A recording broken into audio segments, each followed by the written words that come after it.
What's up everyone? In my previous video I talked about how I really liked the Windblume Ode as a free-to-play option on Amber, and after making that one I wanted to test the weapon out a tiny bit more and see if some more bow users could get use out of it. I did a little bit of thinking which led me to today's topic, using the Windblume Ode as a free-to-play replacement for the Stringless on a burst DPS Tartaglia. Remember that a Tartaglia as a burst DPS solely focuses on bursting the enemy with a large vaporized proc on his elemental burst, and not staying in his melee stance for a prolonged amount of time. The reason I really want to test out the Windblume Ode on Tartaglia is because the passive works phenomenally with his kit. Moving into melee stance will activate the attack passive that the Windblume Ode has, making it a very interesting option to consider.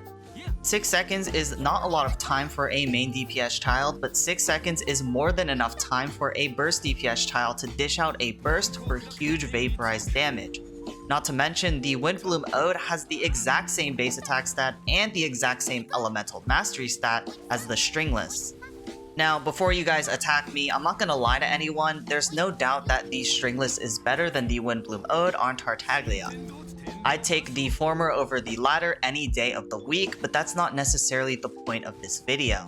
The real point of this is to compare the two weapons to see whether or not the Windblume Ode should just be an afterthought, or if the new bow is actually a legitimate replacement for those who don't have the Stringless. Our goal is to see how close the Windblume Ode's damage can get to the Stringless, not to see if it can beat it, because of course we all know the Stringless is Tartaglia's best 4-star weapon as a burst DPS. I'm sure many of you know that with the way damage calculations work, the pure damage bonus on Stringless offers more than the attack percent that the Windblume Ode has to offer. However, without premium weapons from wishes, as well as the fact that extra prototype drops are really hard to come by, Tartaglia becomes a very difficult and expensive character to build.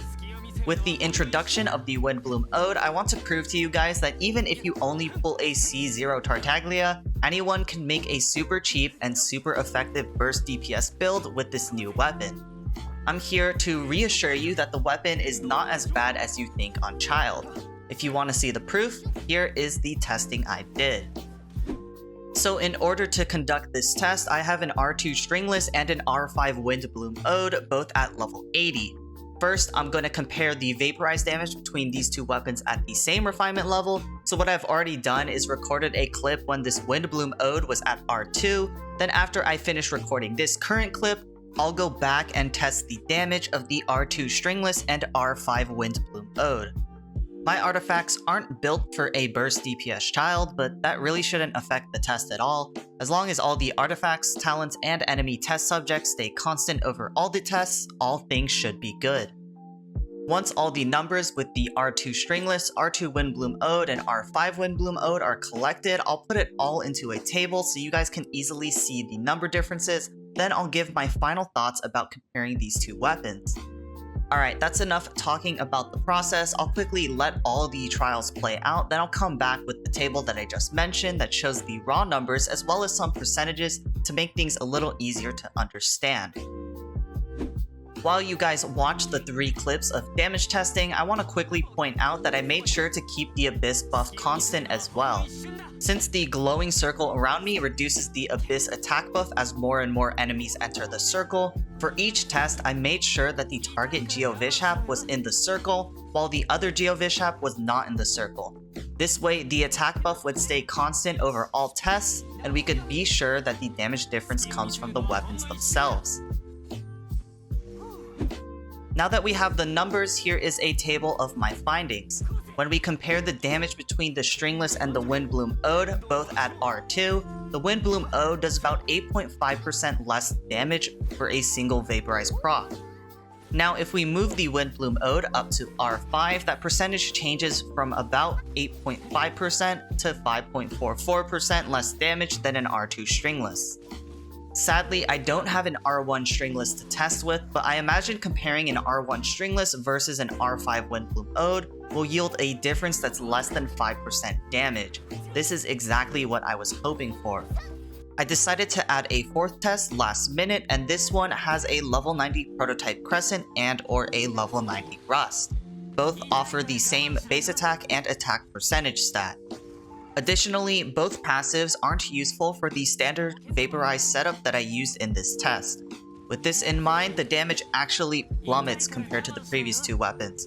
Our damage compared to the R2 Stringless is a whopping 12.23% under, and compared to the R5 Windblume Ode, it's about 7.2% less damage. This just makes for an even stronger case that the Windblume Ode isn't that bad. So the final verdict regarding the Windblume Ode on Childe is that the weapon is great for a burst DPS. You should be looking at the Windblume Ode as your next best 4-star option if you don't have the Stringless. If we only got the weapon at R1, it would frankly be a mediocre one at best. But the fact that the R5 version of the weapon provides a good amount of attack and the refinements are free, this weapon actually becomes a force to be reckoned with. Unfortunately, my testing was a tiny bit abbreviated because I'm not a hyper whale and I don't have multiple copies of Stringless to play around with, but I think the numbers that I got were more than enough to suffice in order to make this conclusion. Anyways, that should wrap up the video for today. I know this one was quite short compared to my other videos, so hopefully I can find some time to also put out a Tartaglia build guide within the next few days. That one, if it comes out within the next few days, should cover how to build him as both a burst DPS, which we talked about in this video, as well as a main DPS where he basic attacks a lot in melee stance. That's enough rambling though. If you thought this one was useful, be sure to support both the video and the channel. And other than that, I'll see y'all in the next one. Peace.